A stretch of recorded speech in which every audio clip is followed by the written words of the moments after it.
வணக்கம். இது நமது கேப்டன் தொலைக்காட்சியின் இரவு செய்திகள். செய்திகளை வழங்குவதற்காக தமிழ். முக்கிய செய்திகள். தமிழக சட்டமன்ற தேர்தலுக்கான தேதி ஓரிரு நாளில் அறிவிக்க வாய்ப்பு. 7 லட்சம் போலி வாக்காளர்கள் பட்டியலில் இருந்து நீக்கப்பட்டுள்ளதாக தேர்தல் ஆணையம் தகவல்.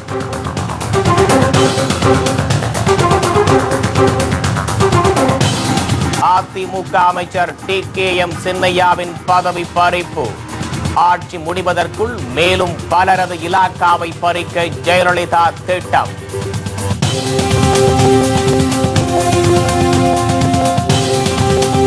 தேர்தல் வாக்குறுதிக்கு மாறாக மோடி ஆட்சியில் விலைவாசி உயர்ந்துவிட்டது. மத்திய அரசு மீது ராகுல் காந்தி சரமாரி குற்றச்சாட்டு.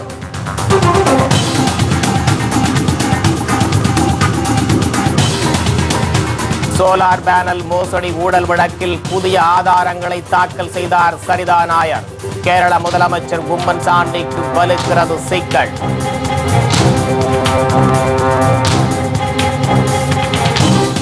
அதிமுக ஆட்சியில் நடைபெற்று வரும் மணல் கொள்ளை தொடர்பான வீடியோ ஆதாரம் வெளியீடு. ஆளும் கட்சியினரின் முறைகேட்டால் அரசுக்கு பல லட்சம் கோடி இழப்பு ஏற்படுவதாக புகார்.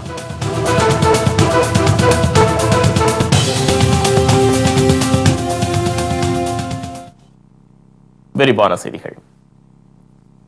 தமிழக சட்டப்பேரவைக்கான தேர்தல் தேதி இன்னும் ஓரிரு நாளில் அறிவிக்கப்படலாம் என்று தேர்தல் ஆணைய வட்டாரங்கள் தெரிவிக்கின்றன. தமிழகம், புதுச்சேரி, கேரளா, அசாம் மற்றும் மேற்கு வங்க மாநிலங்களில் சட்டசபை ஆயுள் காலம் ஏப்ரல், மே மாதங்களில் முடிவடைகிறது. இதனால் அம்மாநிலங்களின் சட்டப்பேரவைக்கு தேர்தல் நடத்த தேர்தல் ஆணையம் நடவடிக்கைகளை எடுத்து வருகிறது.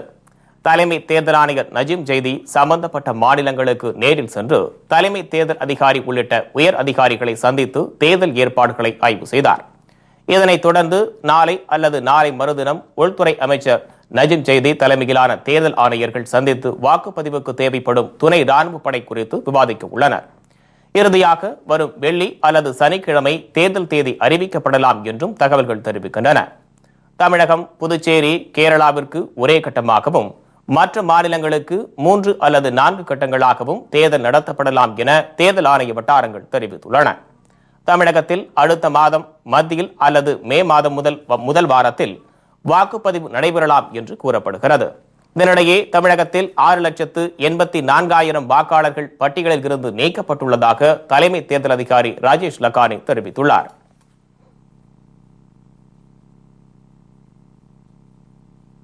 தமிழக கால்நடைத்துறை அமைச்சர் பதவியிலிருந்து TKM சின்னையா நீக்கப்பட்டுள்ளார். அவர் வகித்து வந்த கட்சி பதவியும் பறிக்கப்பட்டுள்ளது. தாம்பரம் தொகுதியிலிருந்து சட்டசபைக்கு TKM சின்னையா தேர்ந்தெடுக்கப்பட்டார். 2011ஆம் ஆண்டு முதல் ஜெயலலிதா அமைச்சரவையில் TKM சின்னையா இடம்பெற்றிருந்தார். கால்நடைத்துறை அமைச்சராக பதவி வகித்து வந்த அவர் இன்று அதிரடியாக நீக்கப்பட்டுள்ளார். மேலும் சின்னையாவிடம் இருந்து கால்நடைத்துறை அமைச்சர் வளர்மதியிடம் கூடுதலாக ஒப்படைக்கப்பட்டுள்ளது. அதேபோல் சின்னையாவிடமிருந்து காஞ்சி கிழக்கு மாவட்ட அதிமுக செயலர் பதவியும் பறிக்கப்பட்டுள்ளது. ஆபாச படம் வெளியான விவகாரத்தில் PV ரமணா கடந்த 20ஆம் தேதி அமைச்சர் பதவியில் இருந்து நீக்கப்பட்டதை தொடர்ந்து TKM சின்னையா அமைச்சரவையில் இருந்து நீக்கப்பட்டுள்ளார். கடந்த 5 ஆண்டு கால அதிமுக ஆட்சியில் 20க்கும் அதிகமான முறை அமைச்சரவையை மாற்றியதுதான் ஜெயலலிதா அரசின் சாதனைகளில் ஒன்றாகும். ஜெயலலிதாவின் ஆட்சி முடிய இன்னும் ஓரிரு நாட்களே உள்ள நிலையில் அம்மா புராணம் பாடியே பல லட்சம் கோடிக்கு அதிபதியாகியுள்ள O பன்னீர்செல்வம், நத்தம் விஸ்வநாதன் உள்ளிட்டோரின் பதவியும் விரைவில் பறிக்கப்படும் என திடுக்கிடும் தகவல் வெளியாகியுள்ளது. அதேபோல் சுகாதாரத்துறை அமைச்சர் விஜயபாஸ்கரிடமிருந்து புதுக்கோட்டை அதிமுக மாவட்ட செயலர் கட்சி பதவி அதிரடியாக பறிக்கப்பட்டுள்ளது. அதேபோன்று காஞ்சிபுரம் மத்திய அதிமுக மாவட்ட செயலாளர் பதவியிலிருந்து தண்டரை மனோகரன் நீக்கப்பட்டுள்ளார். காஞ்சிபுரம் மேடலில் நடந்த அதிமுக மகளிர் அணி மாநாடு பெண்கள் கூட்டம் இல்லாததால் சின்னையாவின் பதவி பறிக்கப்பட்டுள்ளதாக தகவல் வெளியாகியுள்ளது.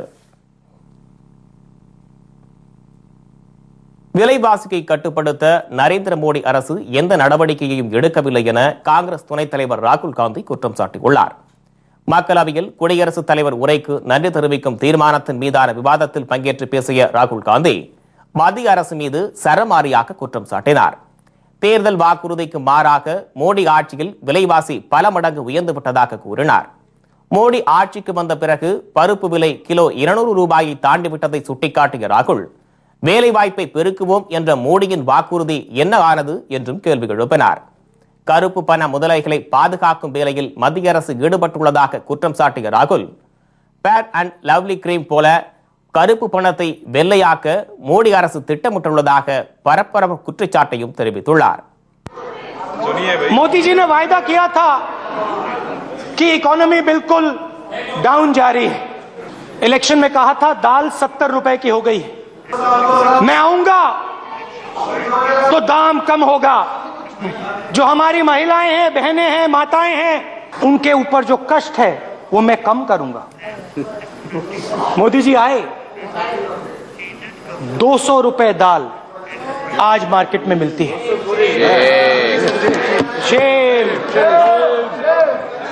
சர்வதேச அளவில் கச்சா எண்ணெய் விலை $35 குறைந்தும் அதன் பயன் மக்களுக்கு சென்றடையவில்லை என சரமாரியாக அவர் புகார் தெரிவித்தார். இதேபோல் ஐதராபாத் பல்கலைக்கழக தலித் மாணவர் ரோஹித் வெமுலா தற்கொலை விவகாரத்திற்கு மத்திய அமைச்சர்களை காரணம் என குற்றம் சாட்டிய ராகுல், டெல்லி JNU பல்கலைக்கழக மாணவர் கண்ணையா பிரச்சனையையும் எழுப்பினார். மாணவர்களை குறிவைத்து மோடி அரசு தாக்குதல் நடத்தி வருவதாகவும் ராகுல் குறிப்பிட்டார்.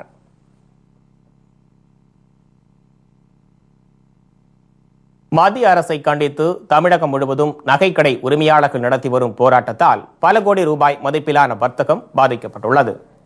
தங்க நகைகளுக்கு மத்திய அரசு 1% கலால் வரி விதித்துள்ளதை கண்டித்தும் அதனை உடனடியாக திரும்ப பெற கோரியும் நாடு முழுவதும் நகைக்கடை உரிமையாளர்கள் 3 நாள் கடையடைப்பு போராட்டத்தில் ஈடுபட்டு வருகின்றனர்.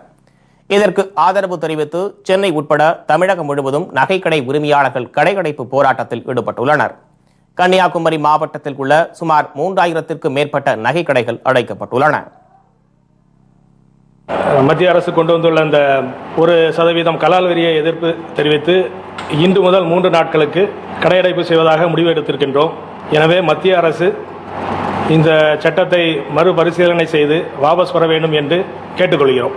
இந்த கலால் வரியானது 1% என்பது பவுனுக்கு 250 300 ரூபாய் வரை தங்க விலையில் கூடுதல் ஏற்பட வாய்ப்பு இருக்கின்றது.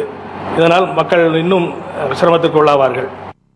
ஈரோடு மாவட்டத்தில் உள்ள கோபி, சக்தி, பெருந்துறை, பவானி உள்ளிட்ட பகுதிகளிலும், திண்டுக்கல் மெயின் ரோடு, பெரிய கடைவீதி உள்ளிட்ட பகுதிகளிலும் ஆயிரக்கணக்கான நகைக்கடைகள் அடைக்கப்பட்டுள்ளன. இவர்களுக்கு ஆதரவாக நகை தொழில் செய்யும் பொற்கொள்ளர்களும் போராட்டத்தில் ஈடுபட்டுள்ளனர். ஏற்கனவே நசிந்து கொண்டிருக்கும் தங்க நகை வியாபாரத்தையும் பொதுமக்களையும் பாதிக்கின்ற அளவில் மத்திய அரசு புதியதாக கலால் வரியை ஏற்படுத்தி இருக்கின்றது. இதற்கு எதிர்ப்பு தெரிவித்து திண்டுக்கல்லில் உள்ள 250 நகை கடைகளும் ஏறத்தாழ 1000 நகை தொழில் செய்யும் பட்டறைகளும் இன்றிலிருந்து தொடர்ந்து 3 நாட்களுக்கு விடுமுறை அளித்து கடையடைப்பு செய்து எங்களுடைய எதிர்ப்பை மத்திய அரசிற்கு தெரியப்படுத்துகின்றோம். இதேபோல் அரியலூர், பெரம்பலூர், சேலம் உட்பட மாநிலம் முழுவதும் நகைக்கடை உரிமையாளர்கள் 3 நாள் போராட்டத்தில் ஈடுபட்டுள்ளனர். இதனால் அரசுக்கு சுமார் 1000 கோடி ரூபாய் அளவிற்கு வர்த்தக இழப்பு ஏற்படும் என்று கூறப்படுகிறது.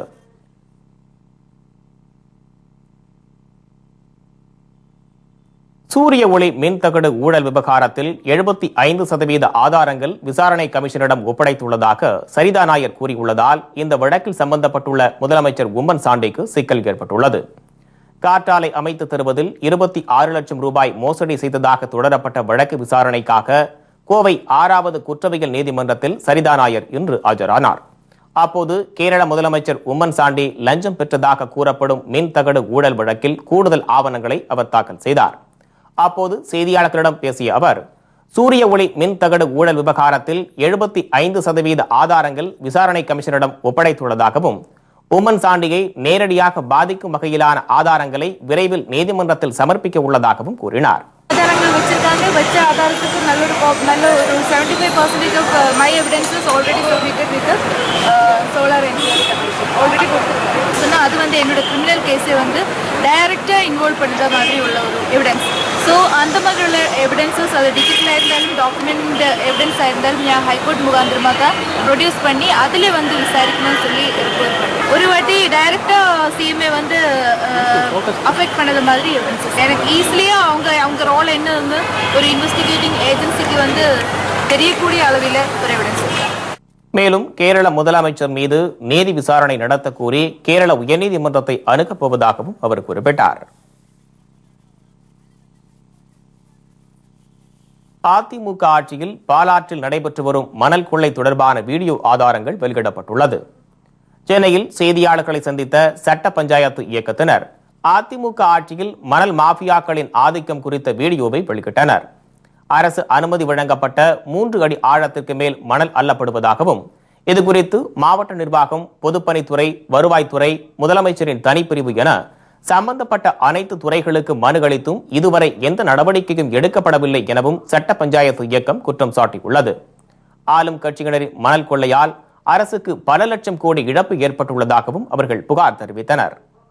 ஆளுங்கட்சி நபர்கள் ஓ பன்னீர்செல்வனுடைய பினாமியான ஆட்கள் இந்த குவாரியை நடத்தி கொண்டிருக்கிறார்கள். நாங்கள் வீடியோ ஆதாரங்கள் மூலமாக இந்த சட்ட பஞ்சாயத்து மூலம் ஒப்படைத்திருக்கின்றோம். அரசு குவாரியில் 3 அடிக்கு மேல் எடுக்கக்கூடாது என்பதுதான் அரசாங்கத்தின் விதி. ஆனால் இவர்கள் 30 அடி வரை இந்த பாலாற்றங்கரையில் மணல் அள்ளிக் கொண்டிருக்கிறார்கள். ஆகையால் இந்த மணல் குவாரியை கண்டிப்பாக தடுத்து நிறுத்த அரசாங்கத்திற்கும் நாங்கள் அதிகாரிகளுக்கும் எழுத்துப்பூர்வமான கடிதத்தை அளித்தோம். எந்தவித நடவடிக்கையும் எடுக்கவில்லை. ராஜீவ்காந்தி கொலை வழக்கில் ஆயுள் தண்டனை விதிக்கப்பட்ட பேரறிவாளன் உட்பட 7 பேரை விடுவிக்க முடிவு செய்துள்ளதாக மத்திய அரசுக்கு தமிழக அரசு கடிதம் எழுதியுள்ளது. ராஜீவ்காந்தி கொலை வழக்கில் குற்றவாளிகளான முருகன், பேரறிவாளன், சாந்தன் ஆகிய 3 விடுதலை குறித்து தமிழக அரசு முடிவெடுக்கலாம் என்று உச்சநீதிமன்றம் உத்தரவிட்டது. இதை சாதகமாக பயன்படுத்தி கொண்ட ஜெயலலிதா அரசு நாடாளுமன்ற தேர்தலை கருத்தில் கொண்டு தமிழக மக்களிடம் ஆதாயத்தை பெறும் வகையில் எந்தவித சட்ட ஆலோசனையும் பெறாமல் பேரறிவாளன் உள்ளிட்ட 3 மற்றும் இந்த வழக்கில் ஏற்கனவே பல ஆண்டுகளாக சிறையில் இருக்கும் நளினி, ராபர்ட் பயாஸ், ரவிச்சந்திரன், ஜெயக்குமார் ஆகிய 7 தமிழர்களை விடுதலை செய்ய வலியுறுத்தி தமிழக சட்டப்பேரவையில் தீர்மானம் நிறைவேற்றப்பட்டது. ஆனால் தமிழக அரசின் முடிவுக்கும் தூக்கு தண்டனையை ஆயுள் தண்டனையாக குறைத்து உச்சநீதிமன்றம் பிறப்பித்த உத்தரவுக்கும் மத்திய அரசு எதிர்ப்பு தெரிவித்தது. இதனால் 7 பேரின் விடுதலையில் சிக்கல் ஏற்பட்டது. அதையடுத்து 7 பேரின் மனுக்களும் அரசியல் சாசன அமர்வின் விசாரணைக்கு பரிந்துரைக்கப்பட்டு தனி அமர்வு விசாரணை நடத்தி வருகிறது. இந்த நிலையில் பேரறிவாளன், சாந்தன் உள்ளிட்ட 7 பேரை விடுவிக்க முடிவு செய்துள்ளதாக மத்திய உள்துறை செயலருக்கு தமிழக அரசு சார்பில் கடிதம் எழுதப்பட்டுள்ளது. இவர்களது விடுதலை குறித்து கடந்த 2 ஆண்டுகளாக வாய்மூடி மௌனம் காத்து வந்த ஜெயலலிதா அரசு தற்போது சட்டமன்ற தேர்தல் வர இருப்பதால் மக்களை ஏமாற்றும் வகையில் தனது கபட நாடகத்தை அரங்கேற்றியுள்ளதாக குற்றம் சாட்டப்படுகிறது. இந்த ஆட்சிக்கு எதிரான மக்களின் மனநிலையை திசை திருப்புவதற்கு ஜெயலலிதாவின் பாசாங்கு வித்தை என தமிழ் ஆர்வலர்கள் குற்றம் சாட்டியுள்ளனர்.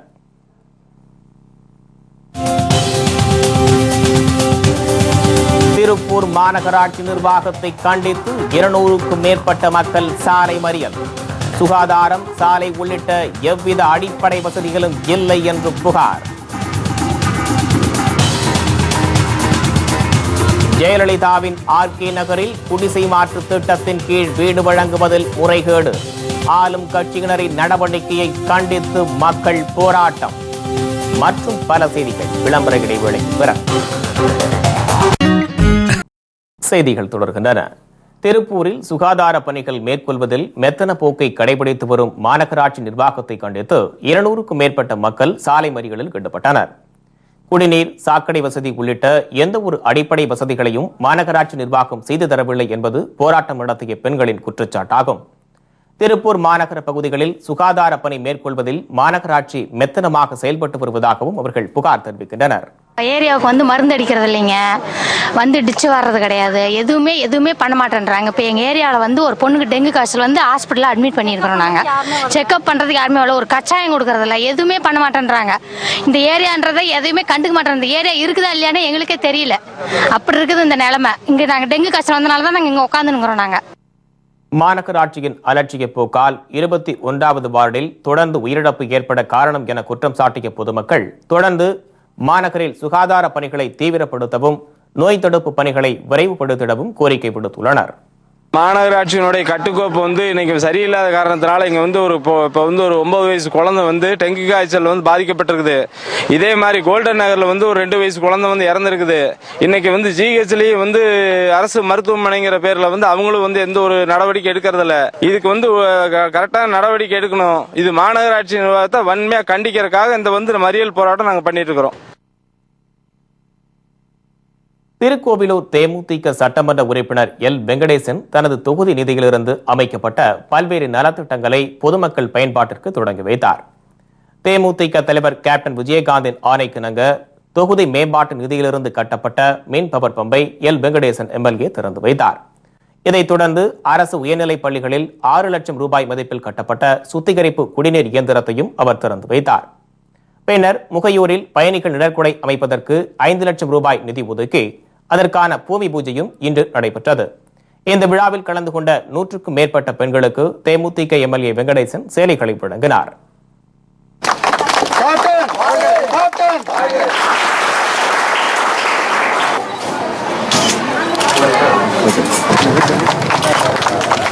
சேலம் மாவட்டம் மேட்டூர் தொகுதிக்குட்பட்ட பொதனூர் மற்றும் கோனூர் பகுதிகளில் பல லட்சம் ரூபாய் மதிப்பீட்டில் தேமுதிக சட்டமன்ற உறுப்பினர் தொகுதி நிதியின் கீழ் கட்டப்பட்டுள்ள அங்கன்வாடி மையத்தை தேமுதிக எம்எல்ஏ பார்த்திபன் திறந்து வைத்தார். இதேபோல் சுமார் 5000 மக்கள் பயன்பெறும் வகையில் புதியதாக அமைக்கப்பட்டுள்ள குடிநீர் தொட்டிகளையும் அவர் திறந்து வைத்தார்.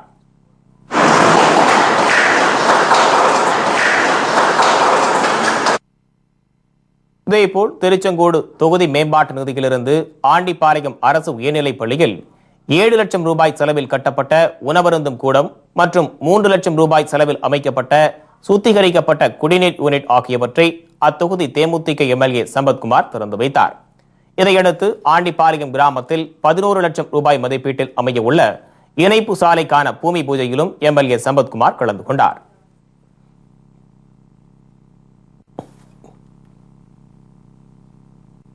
ஜெயலலிதாவின் ஆர்கே நகர் தொகுதியில் குடிசை மாற்று வாரியத்தால் கட்டப்பட்ட வீடுகளை வழங்குவதில் அதிமுகவினர் பல்வேறு முறைகேடுகளில் ஈடுபடுவதாக கூறி அப்பகுதி மக்கள் ஆர்ப்பாட்டத்தில் ஈடுபட்டனர். ஜெயலலிதாவின் ஆர்கே நகர் தொகுதியில் குடிசை மாற்று வாரியத்தால் கட்டப்பட்ட 480 வீடுகளில் 360 வீடுகள் அப்பகுதி மக்களுக்கு அளிக்கப்பட்டது. ஆனால் மீதமுள்ள 80 வீடுகளை அந்த தொகுதி அதிமுக முன்னாள் சட்டமன்ற உறுப்பினர் வெற்றிவேல் மற்றும் கவுன்சிலர் மதுரை வீரன் ஆகியோர் வெளியாட்களுக்கு விற்பனை செய்து வருகின்றனர். இதனால் அதிர்ச்சியடைந்த அப்பகுதி பெண்கள் தங்களுக்கு வீடுகள் ஒதுக்க கோரி ஆர்ப்பாட்டத்தில் ஈடுபட்டு வருகின்றனர். இதனிடையே வீடு வழங்க கோரி பெண் ஒருவர் தீக்குளிக்க முயன்றதால் அங்கு பதற்றம் நீடித்து வருகிறது. இங்க வந்து மேல 120 வீடு எக்ஸ்ட்ரா இருக்குன்னு சொன்னாங்களா சார், எங்களுக்கு தரேன்னு சொன்ன வீடு வாங்க இப்ப எங்களுக்கு இல்லன்னிட்டாங்க. பெரியநகர் மக்களுக்கு தரேன்னு சொல்றாங்க, அவங்க கிட்டயும் சரியான பதில் கிடையாது. வெற்றிவேலும் மற்ற எல்லா கட்சிக்காரங்களும் சேர்ந்து இங்க இருக்கிற வீடுகள் எல்லாம் 3 லட்சத்துக்கும் 4 லட்சத்துக்கும் வீடு வித்திருக்காங்க அப்படின்னும் வீடு வாங்கினதா சொல்லப்பட்டவங்க எல்லாம் வந்து வீடு பார்த்துட்டும் போறாங்க. பிளாக்ல வீடு வாங்கி இருக்கிறோம் அப்படின்னு சொல்றாங்க சார் எங்க கிட்டயே. அப்ப நாங்களாம் எங்க போறது? எங்களுக்கு தேவையான வீடு வாங்கி மற்றவங்களுக்கு வித்து அந்த அதுல போட பணம் பாக்குறாங்க சார். எங்களுக்குலாம் வெள்ள நிவாரண பணம் கூட வரல சார். பணத்தை கூட அடிச்சிட்டாங்க சார். கொடுக்கப்பட்ட எல்லா நிவாரணமே அப்படியே போயிடுச்சு, எதுவுமே எங்களுக்கு வரல. எங்களுக்கு இங்க வீடு இல்ல, வீடு இருக்குன்னு காமிச்சு வாங்கியிருக்காங்க சார் எல்லாருக்கிட்டையும். திருத்தணியை அடுத்து ஆர்கேபேட்டை அருகே உள்ள விடியங்காடு கிராம மக்கள் அங்குள்ள நியாய விலைக் கடையில் பொருட்கள் வழங்குவதில் பல்வேறு முறைகேடுகள் நடைபெறுவதாக கூறி முற்றுகை போராட்டத்தில் ஈடுபட்டனர். சென்னை கொளத்தூர் அருகே நலத்திட்ட உதவிகள் வழங்குவதாக கூறி சாலையை ஆக்கிரமித்து மேடை அமைக்கும் பணியில் ஆளும் கட்சியினர் ஈடுபட்டதால் வாகன ஓட்டிகள் மற்றும் பொதுமக்கள் கடும் அவதிக்கு ஆளாகியுள்ளனர். மேலும் சாலைகளை ஆக்கிரமித்து பிளெக்ஸ் பேனர்களை வைத்துள்ளதால் பொதுமக்கள் கடும் சிரமத்திற்கு ஆளாகியுள்ளனர். இந்த அராஜக செயலுக்கு காவல்துறையும் துணை போவதாக அப்பகுதி மக்கள் வேதனையுடன் தெரிவிக்கின்றனர். பிரதான சாலையின் நடுவே அதிமுகவினர் மேடை அமைத்துள்ளதால் போக்குவரத்து வேறு வழியில் திருப்பிவிடப்பட்டுள்ளது. இதனால் வாகனங்கள் பல கிலோமீட்டர் தூரம் சுற்றி செல்லும் அவல நிலையும் ஏற்பட்டுள்ளதாக கூறப்படுகிறது. அதிமுக மீட்டிங் நடக்க போகுது. அதுல ஓபிஎஸ்ஓ பிபிஎஸ்ஓ யாரோ ஒருத்தர் வராராம். நேத்துல இருந்து ஒரே அராஜகம் பண்ணுறாங்க, கட் அவுட் வைக்கிறாங்க, பஸ்ஸுங்களை திருப்பி விடுறாங்க, ஒரே டிராபிக் ஜாம் ஆகுது. அங்க வந்து 3-4 பள்ளிங்க இருக்குது. அந்த பக்கத்துல இருந்து வர பஸ்ஸுங்களை எல்லாம் வந்து திருப்பி விடுறாங்க. திருவாநகர் மார்க்கத்துல இருந்து மூலக்கடைக்கா திருப்பி விடுறாங்க. ரூட்டே இல்ல, எல்லாத்தையும் வந்து டேக் டைவர்ஷன் பண்ணி ஒரே தொல்லை கொடுக்குறாங்க. பள்ளி மாணவர்கள்லாம் வந்து ரொம்ப அவதிப்படுறாங்க. தமிழக மக்களுக்கு வந்து 5 ஆண்டு காலம் சனியம் பிடிச்சிருக்கு. சனியம் வந்து ஒழிறதுக்கு இன்னும் ஒரு வாரங்கள் தான் இருக்குது. சேலம் அருகே இருசக்கர வாகனத்தின் மீது கார் மோதிய விபத்தில் கணவன் மனைவி இருவரும் சம்பவ இடத்திலேயே பரிதாபமாக உயிரிழந்தனர். நாமக்கல் மாவட்டம் பெரிய மணலியைச் சேர்ந்த கிருஷ்ணசாமி வசந்தா தம்பதியினர் சேலத்தில் உள்ள தனது மகள் வீட்டிற்கு இருசக்கர வாகனத்தில் சென்று கொண்டிருந்தனர். காக்காபாளையம் என்ற இடத்தில் சாலையை கடக்க முயன்ற போது இவர்களது வாகனம் மீது கார் மோதியதில் இந்த சோகம் நிகழ்ந்துள்ளது. இந்த சம்பவத்தால் ஆத்திரமடைந்த அப்பகுதி மக்கள் சாலை மறியலில் ஈடுபட்டனர். இதுபோன்ற விபத்துகள் அடிக்கடி ஏற்படுவதாகவும் விபத்து ஏற்படாத வகையில் பாலம் அமைக்க வேண்டும் என்றும் மக்கள் கோரிக்கை விடுத்துள்ளனர்.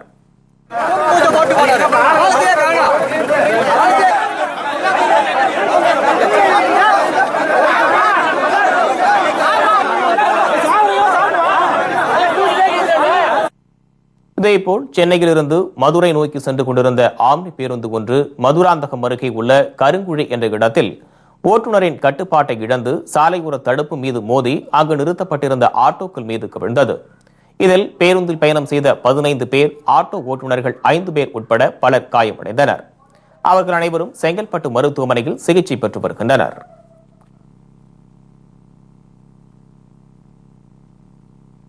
வரும் சட்டமன்ற தேர்தலில் தமிழகம் முழுவதும் 144 தடை உத்தரவு விதிக்கக்கூடாது என திமுக வழக்கறிஞர் பிரிவு சார்பாக தலைமை தேர்தல் அதிகாரியிடம் மனு அளிக்கப்பட்டுள்ளது. தேர்தல் பணிகளில் மாநில வருவாய்த்துறை அதிகாரிகளை ஈடுபடுத்தாமல் சுங்கத்துறை, வருமான வரித்துறை போன்ற மத்திய துறை அதிகாரிகளை பயன்படுத்த வேண்டும் என திமுக வழக்கறிஞர் பிரிவு சார்பாக தலைமை தேர்தல் அதிகாரியிடம் மனு அளிக்கப்பட்டுள்ளது. கடந்த முறை நாடாளுமன்ற தேர்தல் நடைபெறும் பொழுது வாக்குப்பதிவுக்கு 2 நாட்களுக்கு முன்பு தமிழ்நாடு முழுவதும் தேர்தல் ஆணையத்தால் 144 தடை உத்தரவு பிறப்பிக்கப்பட்டு பணப்போக்குவரத்து முழுவதுமாக ஆளுங்கட்சிக்கு சாதகமாக ஒரு சூழலை உருவாக்கினார்கள். இதுபோன்று நடைபெற இருக்கக்கூடிய தமிழ்நாடு சட்டமன்ற பொதுத் தேர்தலில் இருக்கக்கூடாது என்பதை வலியுறுத்தி திராவிட முன்னேற்ற கழகத்தின் சார்பாக தற்பொழுது ஒரு மனுவை தலைமை தேர்தல் அதிகாரிகள் தந்திருக்கிறோம். ஆந்திராவில் செம்பரம் வெட்டச் சென்ற 7 பேரை தமிழக போலீசார் கைது செய்து தீவிர விசாரணை மேற்கொண்டு வருகின்றனர். தமிழக ஆந்திர எல்லைப் பகுதியான திருத்தணி, பள்ளிப்பட்டு ஆகிய பகுதிகளில் செம்மர கடத்தல்கள் நடைபெற்று வருகின்றது. இதனை தடுக்கும் வகையில் காவல்துறையினர் தீவிர கண்காணிப்பிலும் ஈடுபட்டு வருகின்றனர். இந்த நிலையில் அத்திமாஞ்சேரி பகுதியில் காவல்துறையினர் வாகன தணிக்கையில் ஈடுபட்டிருந்த போது அந்த வழியே வந்த 2 கார்களை முடக்கி அதில் இருந்தவர்களிடம் விசாரணை மேற்கொண்டனர். அப்போது திருவண்ணாமலை மாவட்டம் போலூரைச் சேர்ந்த 7 பேர் ஆந்திராவில் செம்மரம் கடத்தச் சென்றது தெரியவந்துள்ளது. இதனையடுத்து அவர்களை கைது செய்த போலீசார் தீவிர விசாரணை மேற்கொண்டு வருகின்றனர். அறந்தாங்கி அருகே பல்வேறு கோரிக்கைகளை வலியுறுத்தி 6 மாவட்டங்களைச் சேர்ந்த நாட்டுப்படகு மீனவர்கள் உண்ணாவிரத போராட்டத்தில் ஈடுபட்டனர். மணல் மேல் குடியில் நடைபெற்ற இந்த வேலைநிறுத்த உண்ணாவிரத போராட்டத்தில் புதுக்கோட்டை, தஞ்சாவூர், திருவாரூர், ராமநாதபுரம், நாகப்பட்டினம், தூத்துக்குடி உள்ளிட்ட 6 மாவட்டங்களைச் சேர்ந்த 1000த்திற்கும் மேற்பட்ட மீனவர்கள் கலந்து கொண்டனர். இரட்டை மடிவலை, சுருக்கு வலை உள்ளிட்ட வலைகளை பயன்படுத்தக்கூடாது, அரசால் தடை செய்யப்பட்ட அதிக விசைத்திறன் கொண்ட படகுகளை பயன்படுத்தக்கூடாது, நாட்டுப்படகு மீனவர்களின் பல லட்சம் ரூபாய் மதிப்பிலான வலைகளை அறுத்த விசைப்படகுகள் மீது நடவடிக்கை எடுக்க வேண்டும் உள்ளிட்டவை இவர்களது கோரிக்கையாக உள்ளது.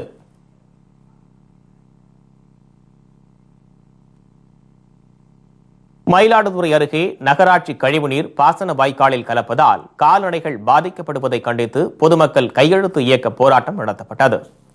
நாகை மாவட்டம் மயிலாடுதுறை நகராட்சி கழிவுநீர் அனைத்தும் சுத்திகரிக்கப்படாமல் முக்கிய பாசன வாய்க்காலான சத்தியவாணன் வாய்க்காலில் விடப்படுகிறது. இதனால் மன்னம்பந்தல் முதல் ஆறுபாதி, ஆக்கூர் வரையிலான நீர்ப்பாசன குளங்கள் முழுவதும் கழிவுநீர் கலந்து முற்றிலும் மாசடைந்துள்ளதாக கூறப்படுகிறது. பலமுறை மாவட்ட நிர்வாகத்திடம் முறையிட்டும் நடவடிக்கை எடுக்காத நிலையில் வாய்க்கால் மீட்புக் குழுவினர் மற்றும் பொதுமக்கள் கலந்து கொண்டு கையெழுத்து இயக்க போராட்டத்தில் ஈடுபட்டுள்ளனர். அனைத்து கிராம மக்களின் கோரிக்கையானது மயிலாடுதுறையில் இருந்து வரும் சாக்கடை கழிவுநீரும் மருத்துவ கழிவுநீரையும் நேராக எங்களது சத்தியவாணன் வாய்க்காலில் விடப்படுவதை தடுத்து நிறுத்த வேண்டும், அல்லது சுத்திகரிப்பு செய்யப்பட்ட அந்த நீரை இந்த வாய்க்காலில் விட வேண்டும். அந்த வாய்க்காலில் விட முடியவில்லை என்றால் குழாய் மூலம் எத்தனையோ இடங்களில் குழாய் பதித்து பல 1000 கிலோமீட்டர் கூட பதித்து தண்ணீர் கொண்டு செல்கிறார்கள். நமது அரசாங்கத்திலே மக்களுக்கு தீமை விளைவிக்கும் இந்த நீரை நேராக சுத்திகரிக்கப்பட்ட கடலிலே கொண்டு கலக்கவிட்டால் அதுவும் அங்கிருக்கும் மீனவர்களுக்கும் எந்த பொதுமக்களுக்கும் தொல்லை இருக்கக்கூடாது என்பதுதான் எங்களுடைய கோரிக்கை. இதனிடையே சென்னை பூந்தமல்லி நகராட்சியின் அலட்சிய போக்கால் சாலையில் கழிவுநீர் பெருக்கெடுத்து கொடுப்பதாக பொதுமக்கள் குற்றம் சாட்டுகின்றனர். இதனால் தொற்று நோய் ஏற்படும் அபாயம் உள்ளதாக அவர்கள் கவலையுடன் தெரிவிக்கின்றனர். கடந்த டிசம்பர் மாதம் பெய்த கனமழையின் போது உடைக்கப்பட்ட கழிவுநீர் கால்வாய் இதுவரை சரி செய்யப்படவில்லை என்றும் அவர்கள் புகார் தெரிவிக்கின்றனர்.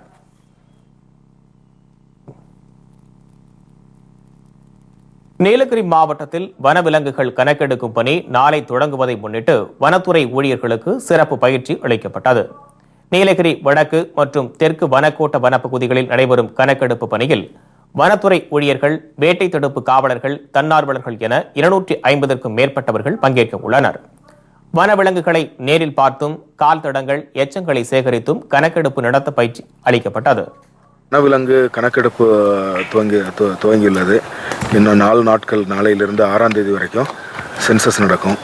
இதில் வந்து நேரடி கணக்கெடுப்பு, மறைமுக கணக்கெடுப்பு, அப்புறம் மாமிச உள்ளிகளின் கணக்கெடுப்பு, அதுக்கப்புறம் வாட்டர் ஹோல் கவுண்ட்டு, இது 4 மெத்தட் வந்து பண்ணுறோம். அது வந்து தமிழ்நாடு ஃபாரஸ்ட் டிபார்ட்மெண்ட்டு கூட WWF இந்தியாவும் ஓசையும் சேர்ந்து இந்த வருஷம் நம்ம இதை பண்ணுறோம். இந்தோனேஷியாவில் சக்தி வாய்ந்த நிலநடுக்கம் ரெக்டர் அளவுகோலில் 8.2 பதிவானதால் கட்டிடங்கள் குலுங்கியது. விவரம் இடைவேளைக்கு பிறகு.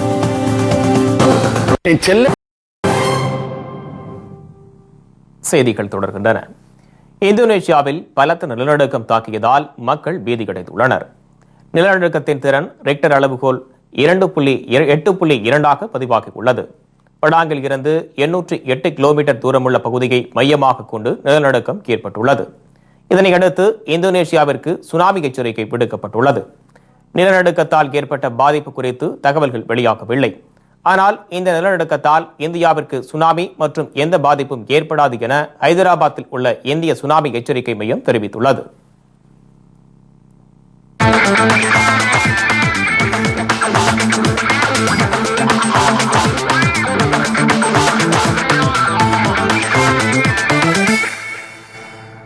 இந்தியா பாகிஸ்தான் கிரிக்கெட் போட்டி நடைபெறும் என BCCI திட்டவட்டமாக அறிவித்துள்ளது.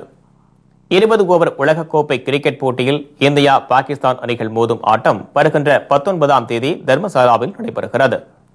தர்மசாலாவில் இந்த போட்டிகளை நடத்துவதற்கு தொடர்ந்து பல்வேறு எதிர்ப்புகள் எழுந்ததால் இந்தியா பாகிஸ்தான் கிரிக்கெட் போட்டி நடைபெறுமா என்ற ஐயம் ரசிகர்கள் மத்தியில் ஏற்பட்டுள்ளது. அதற்கு முற்றுப்புள்ளி வைக்கும் விதமாக இந்திய கிரிக்கெட் கட்டுப்பாட்டு வாரிய செயலாளர் அனுராக் தாக்கூர் தர்மசாலாவில் போட்டிகள் நடைபெறும் என தெரிவித்துள்ளார். 20 ஓவர் உலகக்கோப்பை கிரிக்கெட் போட்டி வருகின்ற 8ஆம் தேதி முதல் ஏப்ரல் 3ஆம் தேதி வரை இந்தியாவின் 7 நகரங்களில் நடைபெறுகிறது. ரசிகர்கள் மிகுந்த எதிர்பார்ப்புடன் காத்திருக்கும் இந்தியா பாகிஸ்தான் அணிகள் மோதும் ஆட்டம் வருகின்ற 19ஆம் தேதி தர்மசாலாவில் நடைபெறவுள்ளது. இந்தியா பாகிஸ்தான் அணிகளுக்கு இடையிலான போட்டியை தர்மசாலாவில் இருந்து வேறு இடத்திற்கு மாற்ற வேண்டும் அல்லது ரத்து செய்ய வேண்டும் என கிரிக்கெட் வாரியத்திற்கு இமாச்சல பிரதேச காங்கிரஸ் வேண்டுகோள் விடுத்திருந்தது குறிப்பிடத்தக்கது.